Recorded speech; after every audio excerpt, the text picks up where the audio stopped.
दोस्तों, जैसा कि हम जानते हैं, अंग्रेजों ने भारत में 200 वर्षों तक शासन किया था। इस दौरान अंग्रेजों ने यहाँ कई कार्य किए थे।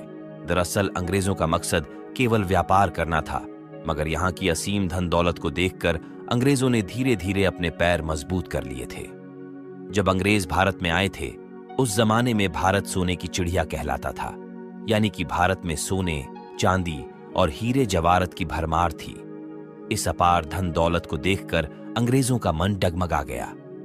उन्होंने कैसे भी करके यहां पर शासन स्थापित कर लिया। अंग्रेजों ने भारत से अपार धन दौलत लूटकर ब्रिटेन भिजवा दी थी।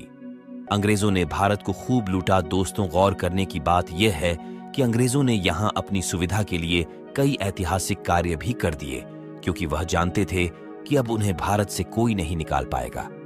मगर समय का क्या, एक दिन अंग्रेजों को भारत छोड़कर निकलना पड़ गया, मगर उनकी बनाई गई चीजों का उपयोग हम आज भी कर रहे हैं। अंग्रेजों ने जाते जाते भारत के 2 टुकड़े भी कर दिए। उन्होंने भारत को बर्बाद करने में कोई कसर नहीं छोड़ी, मगर जाने अनजाने में उन्होंने कुछ ऐसे काम कर दिए जो भारत के लिए किसी वरदान से कम नहीं है।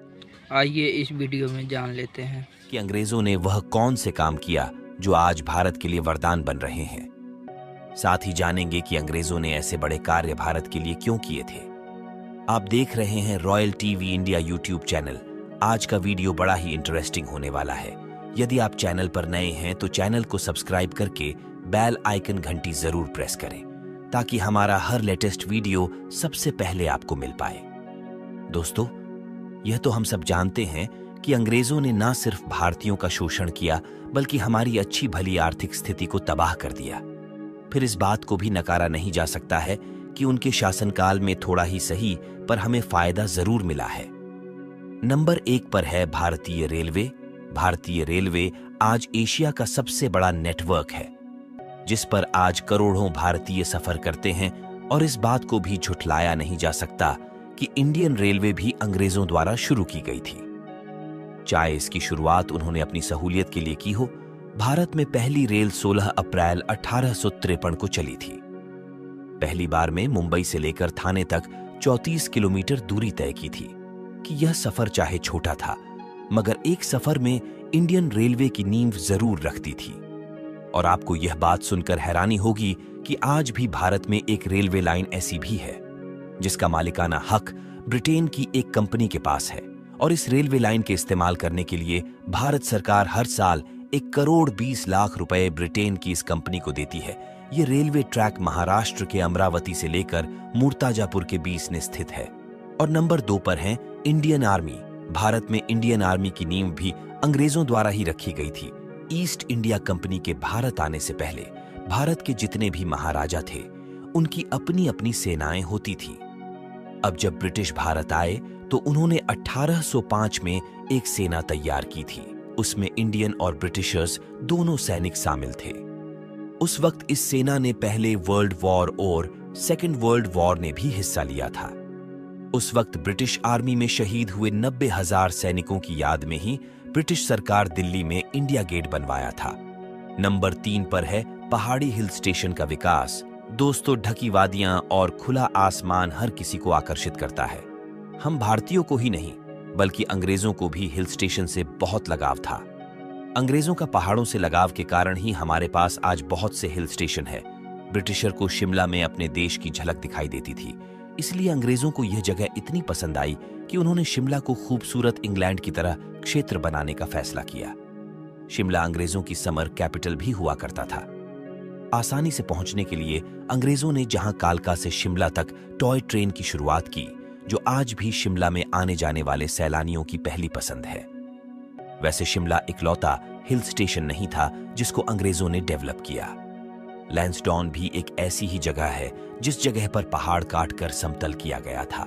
इसके अलावा उत्तराखंड की राजधानी देहरादून के नजदीक मंसूरी में भी अंग्रेजों ने अपने लिए घर बनाए, जो आज भी ब्रिटिश शासन के गवाही भर रहे हैं। उस टाइम मंसूरी तक रेल ट्रैक बिछाने की 2 बार कोशिश की गई, पर हर बार पहाड़ गिरने के कारण से उनका काम पूरा नहीं हो सका। और दोस्तों, नंबर 4 पर है। यहाँ आपको जानकर हैरानी होगी कि क्रिकेट को भी भारत में अंग्रेजों ने ही शुरू किया था। और क्रिकेट को तब सिर्फ टाइम पास के लिए खेला जाता था, लेकिन यह भी सच है कि 1752 से पहले इंडिया में कोई भी क्रिकेट क्लब नहीं था। पहला क्रिकेट क्लब कोलकाता के ईडन गार्डन में क्रिकेट क्लब शुरू हुआ, जिसमें भारतीयों की एंट्री बैन थी। इसके 5 साल बाद मुंबई ने अपना पहला मैच करवाया, जिसमें इंडिया ने पहली बार बैट को अपने हाथ में पकड़ा था। और नंबर 5 पर है ब्रिटिश आर्किटेक्चर। ब्रिटिश शासन की बात हो, इसमें ब्रिटिश आर्किटेक्चर वास्तुकला की बात ना हो, ऐसा तो हो ही नहीं सकता। अब आप इंडिया गेट से संसद भवन, Rashtrapati Bhavan, gateway on off India और हावड़ा ब्रिज को ही देख लो। इनको वीडियो अच्छा लगा हो तो लाइक सब्सक्राइब कर दो।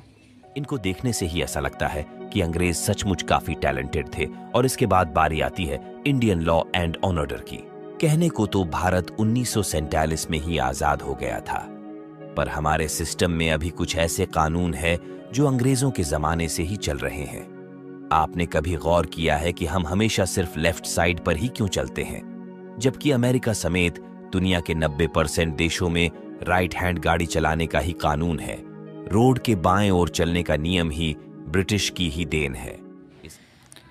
कानून जब हाथों की कठपुतली बन जाती है तो पुलिस वाले उसे सलाम करते हैं। इसके अलावा भारतीय पुलिस जो खाकी यूनिफॉर्म पहनती है, इसकी शुरुआत भी अंग्रेजों ने ही की थी। इसके अलावा अंग्रेजों ने कहीं कृतियों को मिटाया था जो भारत के लिए अभिशाप थी। भारत में एक रिवाज सती प्रथा का था, जिसमें औरत को उसके पति की लाश के साथ जिंदा जला दिया जाता था। ये बात आम थी। इस प्रथा को सती प्रथा कहते थे। इसके अलावा विधवा औरत को दूसरी शादी करने की भी आजादी नहीं थी। जैसा कि आप जानते हैं कि सती प्रथा को खत्म करने का श्रेय भी अंग्रेजों को ही जाता है।